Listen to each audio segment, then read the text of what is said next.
Lina Maton-Blanchet est la symbiose parfaite du modèle d'artiste à la fois classique et populaire.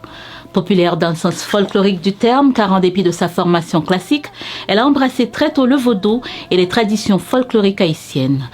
Et croyez-moi, à l'époque, cela n'avait pas bonne presse dans les milieux lettrés et bourgeois.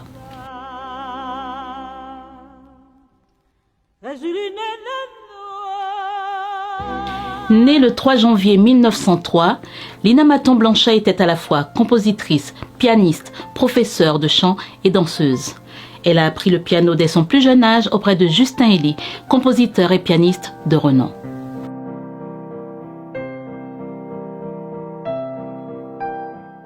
Par la suite, elle va étudier la musique classique à Paris.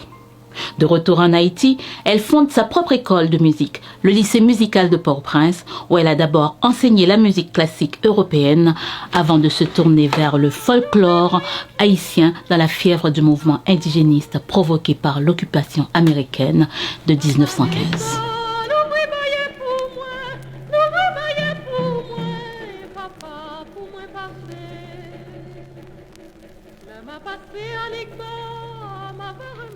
La première fois que Lina Maton-Blanchet visite un péristyle, elle le fait par le biais de sa marchande de lait.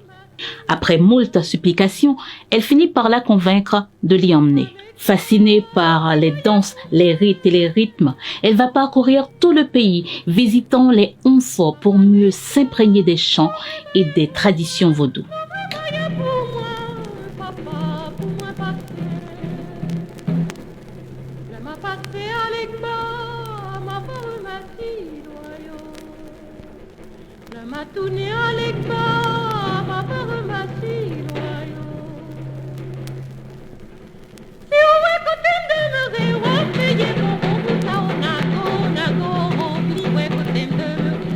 Lina Maton-Blanchet a été la première directrice du Conservatoire national, fondé par Paul Magloire avant de diriger à partir de 1947 la troupe folklorique nationale créée dans le cadre des festivités du bicentenaire de Port-au-Prince.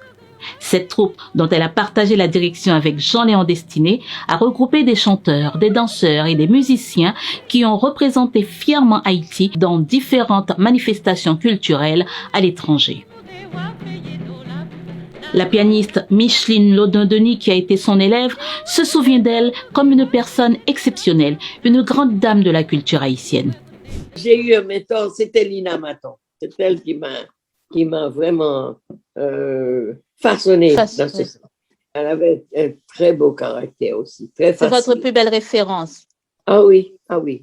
Après mes parents, à côté de mes parents même, à côté. Mais c'est maintenant qu'on cherche à savoir qui elle était. Et elle a œuvré pour le développement du folklore, de la chanson folklorique, de la danse folklorique en Haïti. Eh bien, elle a été récompensée par le Bureau du Travail. C'est pas le ministère culturel, c'est le Bureau du Travail qui l'a récompensée, vous voyez. Non, je pense que c'est du travail quand même. Hein. Feyo, sauver la vie, moi, non misère, moi. Vous connaissez très bien cette chanson? Eh bien, c'est elle qui a ajouté les paroles à cet air populaire.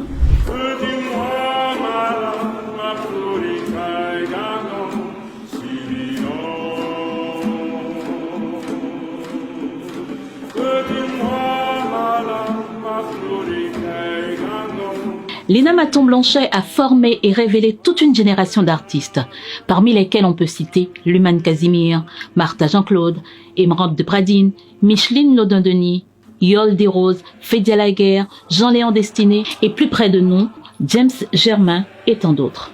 Lina Maton-Blanchet a arrangé, composé pour le chœur Simidor, fondé par son neveu Ferrer Laguerre. Lina Maton-Blanchet est la première à valoriser la musique folklorique haïtienne.